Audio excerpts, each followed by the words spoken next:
Olá, amigos telespectadores da Rede América de Televisão, do nosso canal no YouTube. Estamos chegando para mais uma edição do nosso Sul de Minas em Foco, né? Novo horário agora, às 8h30 da noite, toda sexta mais cedo, para você ficar por dentro aí das novidades, do que tem nesse nosso meio do Sul de Minas que a gente traz para você e nas nossas parcerias, dentre elas aqui com a doutora Priscila, ela que está sempre aqui conosco dando dicas de saúde e, é claro, tendo a participação de vocês, amigos telespectadores, e hoje a gente vai responder as dúvidas de vocês que mandaram aí mensagem para nós através do nosso e-mail, sudeminesinfoco@gmail.com, do nosso WhatsApp, DDD 35 98853 9542 e também pelas redes sociais. Doutora Priscila, é um prazer novamente recebê-la aqui, dessa vez para a gente esclarecer as dúvidas dos nossos telespectadores. Muito obrigada, é um prazer estar aqui. E é sempre bom quando eles participam, né, Lucas? E mandam as perguntas, é uma forma da gente conseguir ajudar cada vez mais aí as pessoas.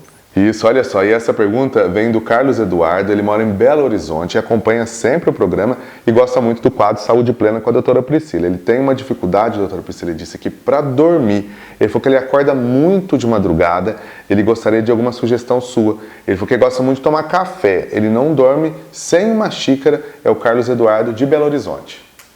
Olha, Carlos, você já trouxe aí uma informação muito importante com relação ao café. Existem pessoas que têm, inclusive, dificuldade de metabolizar o café, mas independente disso, o café, ele é um estimulante. Se ele é um estimulante, você tomar o café à noite, automaticamente vai atrapalhar o seu sono. E não falo só à noite, por quê? O café, a gente demora mais ou menos 8 horas para metabolizar metade do café que a gente ingeriu. Então, o que acontece? Se você toma esse café 4 horas da tarde, que seja, tem gente que tem mania de tomar ali depois do almoço, isso pode ter um impacto no seu sono e atrapalhar a qualidade do sono. Até a tarde? Por exemplo, a pessoa gosta de tomar um cafezinho 3 horas da tarde, pode prejudicar também. Se você pensar, tomou 3 horas da tarde, 11 horas da noite, metade daquele café ainda está ali no organismo. Ou seja, o organismo está agitado por conta disso. Ainda está. Então, geralmente quem gosta de tomar o café, eu sempre falo, quem gosta de tomar café e tem problema com sono. Quem não tem problema, tudo bem, mas quem tem, de manhã, deixar o café só para de manhã e em pequena quantidade, inclusive por quê? Porque o café, ele compete com o receptor da adenosina, e a adenosina que é responsável pela pressão do sono. Sabe aquela vontade súbita que a gente tem de dormir, aquele cansaço, quando bate aquele cansaço?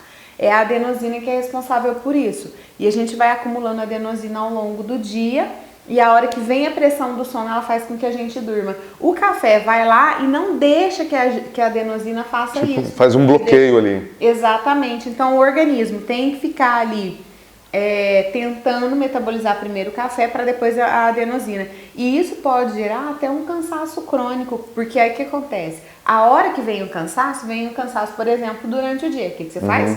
Café. Para dar aquela força criando. Para dar aquela acordada. E aí entra nesse ciclo. Você precisa cada vez mais de uma maior quantidade de café, né? Então tem que ficar atento a isso. Existem outras questões muito importantes quando a gente fala em higiene do sono.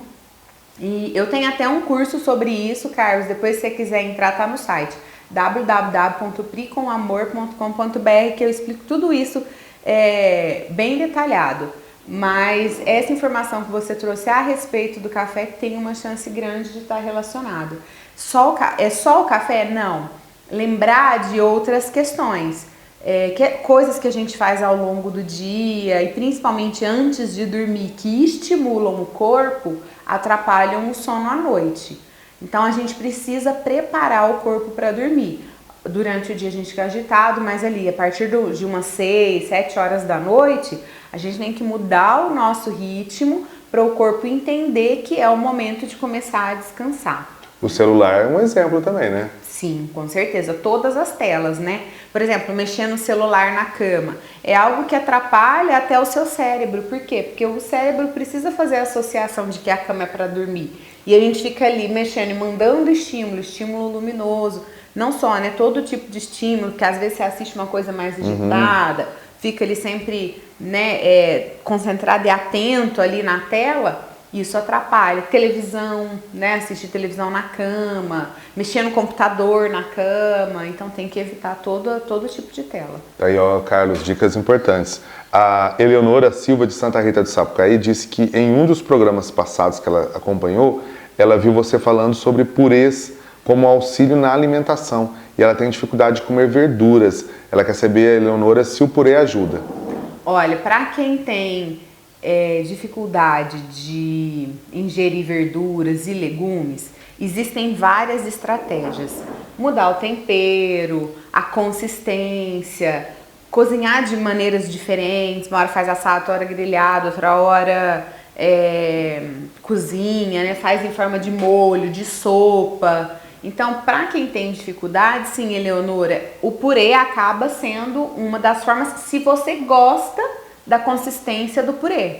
Porque, por exemplo, quando você pensa num brócolis, que você pode fazer mais crocante, se você é uma pessoa que não gosta muito da sensação da crocância e gosta, né, daquela questão mais pastosa do purê, comece pelo purê. Né? Porque às vezes a pessoa nem gosta da crocância, então às vezes o problema nem é o sabor do alimento em si, mas é a textura.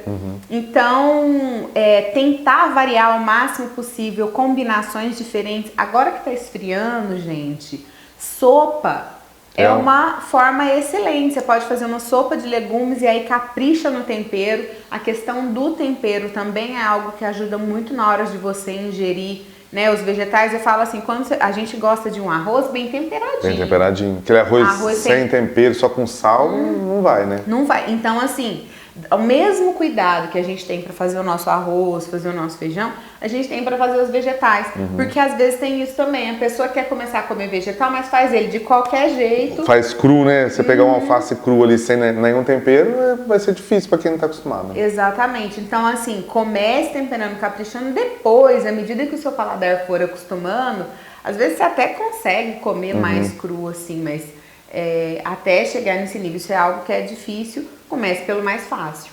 Olha só, Eleonora, dicas para você aí de Santa Rita do Sapucaí. Aqui de Pouso Alegre, a Zilda Maria Cardoso, ela disse que está sofrendo de cólicas renais. Vai precisar fazer uma cirurgia. Ela gostaria de saber se é perigoso, a Zilda. Olha, Zilda, depende da cirurgia. Tem vários tipos de cirurgia hoje, né, provavelmente, o que a gente está falando aí é de uma nefrolitíase, que é a pedra nos rins. É nos rins? Cólicas renais, é isso. Isso. Então, tem vários tipos de cirurgia. Tem cirurgias que são menos invasivas e os riscos são menores. Tem cirurgias maiores, obviamente, os riscos são maiores.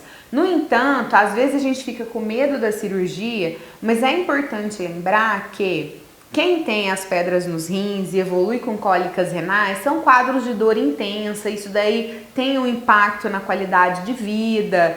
E se você descobriu e ainda não teve nenhuma complicação mais importante relacionada a isso, pode ser feita uma cirurgia eletiva, uma cirurgia em que você vai fazer os exames pré-operatórios, o médico está preparado para fazer aquela cirurgia ali com tranquilidade, com calma. Isso é muito melhor do que de repente ter uma complicação, ter que ser operado às pressas.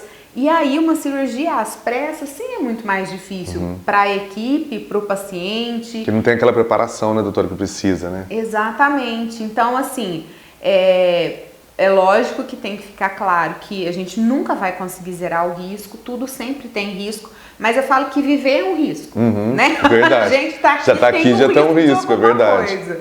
Então, não se preocupe com o risco, acho que fazer as coisas da maneira, né, mais correta possível. Se for indicado, se o médico diz que você vai ter benefício nessa cirurgia, confiança é importante. Confie na indicação, faça a sua parte. Se tem que fazer exame pré-operatório, faça tudo direitinho, né? E entenda que eu acredito que assim é muito mais fácil a gente prevenir do que remediar. Então, se essa cirurgia está indicada para diminuir o risco de você ter possíveis complicações ali na frente, se livrar de um problema agora, inclusive da dor das cólicas renais que são muito intensas, né? Confie. Tá aí, Zilda, a dica para você da doutora Priscila. O Daniel, ele disse que sempre assiste o programa, ele mora em São João do Meriti, acompanha pelo YouTube e gostaria de saber se é mito ou fake que comer muita carne e feijão aumenta os gases. Aí é o Daniel de São João do Meriti. Tá comendo muito feijão, né, João? Daniel. Daniel.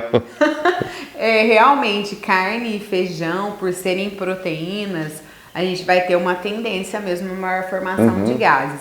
Existem algumas coisas que a gente pode fazer, por exemplo, com relação ao feijão, deixar o feijão de molho antes de cozinhar diminui a formação dos gases, tá?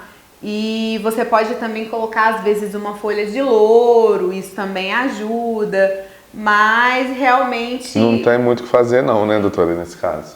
Existem algumas situações, uso de probióticos que pode ajudar um pouco, mas está inerente... A alimentação aqui nesse caso mesmo, né? Ao tipo do alimento mesmo. Mas você sabe que deixar de molho ajuda bastante. Olha só, deixa ali o feijão de molho, ele vai inchando e ele acaba liberando, né, um pouco mais. Libera e aí isso. Tá certo, eu quero agradecer o Daniel, agradecer a doutora Priscila que hoje esclareceu as dúvidas, lembrando você de casa que pode participar com a gente, pode mandar suas perguntas que vão ser encaminhadas aqui e respondidas. A gente sempre faz uma prévia com a doutora para poder também não ser pega de surpresa e aí a gente vem aqui e traz para vocês aqui nos próximos programas. Então, ó, faça como aí o Daniel, como a Zilda, também a Eleonora e o Carlos Eduardo participaram com a gente mandando e-mail, tá aí na tela, sudminasinfoco@gmail.com. Pode mandar o WhatsApp, que hoje é mais fácil, né? Você tá aí curtindo o programa aí, mais cedo um pouquinho, já aproveita no Zap e já manda, DDD 359 8853 9542.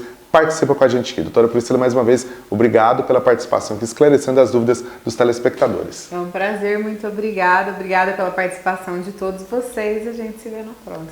Na próxima a gente se vê, a gente vai para um rápido intervalo. Já já o programa continua.